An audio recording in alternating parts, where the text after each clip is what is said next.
नमस्कार, आप live cities देख रहे हैं। मैं हूं गरिमा भारती। कोरोना को लेकर हर समय स्थिति जो है वो खराब होती जा रही है और बिहार में स्थिति बद से बदतर हो रही है।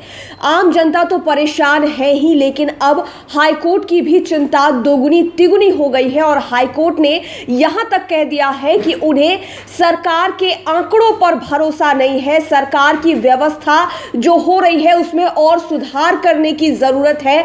बड़ी टिप्पणी हाईकोर्ट की तरफ से की गई है और क्या कुछ बातें कही गई है, स्वास्थ्य व्यवस्था को किस तरह से बढ़ाया जा सकता है और क्या आदेश दिए गए हैं हाईकोर्ट की तरफ से राज्य सरकार को, आपको इस वीडियो में हम बताने जा रहे हैं। सूबे में कोरोना मरीजों की बढ़ती तादाद और चरमराती स्वास्थ्य व्यवस्था पर खुद संज्ञान लेते हुए हाईकोर्ट ने सरकार के अधिकारियों को वीडियो कॉन्फ्रेंसिंग पर तलब करते हुए आदेश दिया कि सरकार हर अस्पताल में ऑक्सीजन की आपूर्ति निर्बाध रूप से कराए, यानी कि ऑक्सीजन की कोई कमी बिहार में नहीं होनी चाहिए। आपको पता है कि इन दिनों ऑक्सीजन को लेकर काफी बातें चल रही है। बड़े बड़े अस्पतालों में ऑक्सीजन की कमी हो रही है, जिसको देखते हुए हाईकोर्ट ने सख्ती से आदेश दिया है कि बिहार के सरकारी और गैर सरकारी किसी भी अस्पताल में ऑक्सीजन की कमी बिल्कुल भी नहीं होनी चाहिए।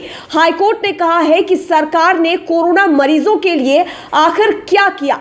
यही नहीं, कोर्ट ने यह भी आदेश दिया है कि 24 घंटे के भीतर बेटा के ईएसआईसी अस्पताल और मेदांता अस्पताल में कोविड का बेड लगाया जाए, यानी कि कोविड को लेकर और स्वास्थ्य व्यवस्थाओं का विस्तार किया जाए।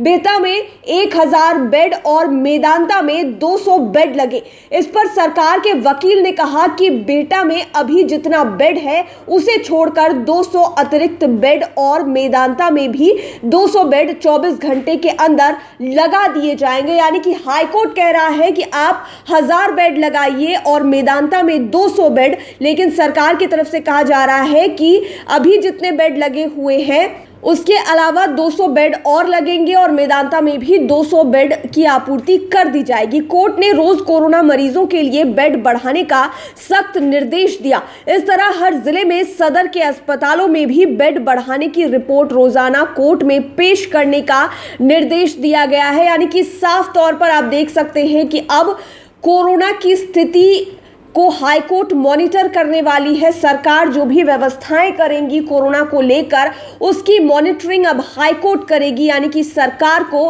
हर दिन की रिपोर्ट पेश करनी होगी कि स्वास्थ्य व्यवस्थाओं में क्या विस्तार किया गया है। मामले की अगली सुनवाई अब 17 अप्रैल यानी कि शनिवार को 4 बजे होनी है और गौर करने वाली बात है कि 17 अप्रैल के दिन बिहार में सर्वदलीय बैठक भी है।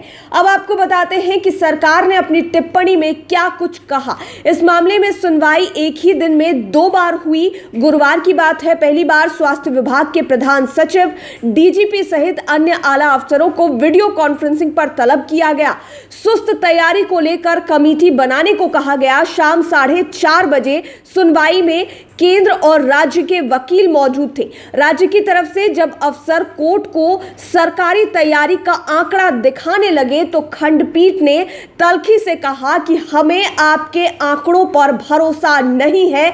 ये हाईकोर्ट की अब तक की सबसे बड़ी टिप्पणी कोरोना को लेकर मानी जा सकती है कि उन्हें राज्य सरकार के आंकड़ों पर, अधिकारियों के आंकड़ों पर बिल्कुल भरोसा नहीं है। और हाईकोर्ट ने बहुत ही सख्त लहजे में कहा है कि हर दिन कोरोना को लेकर स्वास्थ्य व्यवस्थाओं का विस्तार किया जाना बेहद जरूरी है अभी के वक्त को देखते हुए। और यह भी कहा गया है कि राज्य के अलग अलग हिस्सों में, यानी कि जिलों में जो सदर अस्पताल है वहां पर भी अगर बेड की संख्या बढ़ाई जा रही है तो इसकी हर दिन की रिपोर्ट हाईकोर्ट में पेश की जानी चाहिए। यानी कि हाईकोर्ट अब कोरोना को लेकर मॉनिटरिंग करना शुरू कर चुकी है और हर चीज का ख्याल रखा जाना है हाईकोर्ट के द्वारा। देखने वाली बात यह होगी कि हाईकोर्ट के इस सख्त निर्देश का सरकार और सरकार के अधिकारियों पर कितना असर पड़ता है। हाईकोर्ट ने जो आदेश दिए हैं बेड की संख्या बढ़ाने का लेकर, उस पर क्या कुछ काम किया जाता है। जो भी अपडेट्स होंगे हम आप तक पहुंचाते रहेंगे। हमारे चैनल को सब्सक्राइब करें।